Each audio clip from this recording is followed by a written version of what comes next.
उसकी पत्नी की हालत इतनी खराब थी कि नगर पहुंचाने के लिए उसे घोड़ा गाड़ी की जरूरत थी। संयोग से उसके पड़ोसी धन के पास घोड़ा गाड़ी थी। आनंद के मन में विचार आया कि वह धन से गाड़ी मांग सकता है। उसने सोचा, मैं धन की किसी काम को नहीं टालता तो वह भी मेरे काम को कभी मना नहीं करेगा।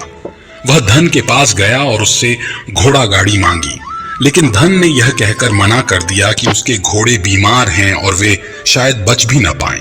लेकिन जैसे ही आनंद लौट रहा था, उसने देखा कि धन का एक सेवक घोड़े को बाहर ला रहा है और गाड़ी में जोत रहा है।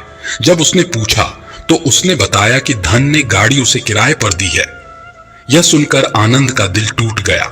उसने सपने में भी नहीं सोचा था कि उसका सबसे अच्छा मित्र उसकी मदद से इनकार कर देगा। आखिरकार आनंद गांव के एक सेठ के पास जाकर कुछ धन उधार लेकर घोड़ा गाड़ी मंगवाता है और अपनी पत्नी को नगर के वैद्य के पास ले जाता है।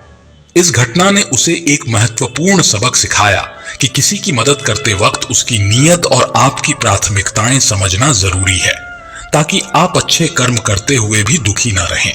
जब उसकी पत्नी का इलाज चल रहा था तो आनंद यही सोच रहा था कि एक वह दिन था जब धनमिल रात वैद्य जी के पास उसके लिए बैठा रहा था, उसकी देखरेख की थी, उसकी सेवा की थी।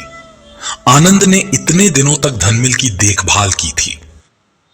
ये डाइनिंग टेबल किसी दरबार से कम नहीं होता है। संतरी होते हैं, मंत्री होते हैं और होता है सरताज।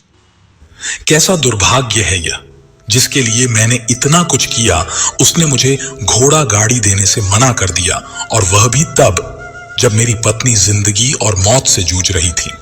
कुछ देर बाद वैद्य बाहर आकर आनंद को एक बहुत बुरी खबर देता है। वह आनंद को बताता है कि उसकी पत्नी को कर्क रोग हो गया है और इसका कोई भी इलाज नहीं है।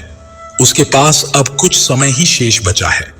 यह सुनकर आनंद दुखी होकर वहीं जमीन पर बैठ गया। उसकी पूरी दुनिया उजड़ने वाली थी और उसे कोई रास्ता नजर नहीं आ रहा था। कुछ समय बाद उसकी पत्नी चल बसी और अब दोनों बच्चों की जिम्मेदारी उसके कंधों पर आ गई थी। लेकिन यहां पर आनंद के सारे सिद्धांत टूट चुके थे, उसके सारे भ्रम खत्म हो चुके थे। अब उसके दिमाग में एक ही बात थी कि अच्छे कर्म करने से परमात्मा साथ नहीं देते, बल्कि बुरे लोग फलते फूलते हैं, और इसका सबसे बड़ा गवाह मैं स्वयं हूं। यह विचार अक्सर उसके दिमाग में चलते रहते थे और इसी वजह से उसका मन धीरे धीरे संसार से विरक्त हो गया। एक दिन ऐसा भी आया जब वह अपने बच्चों को अपने रिश्तेदारों के पास छोड़कर इस संसार को त्याग कर एक सन्यासी बनने के लिए घर से निकल पड़ा। उसने गांव में किसी को कुछ नहीं बताया और न ही किसी को पता चला कि आनंद अचानक कहां गायब हो गया।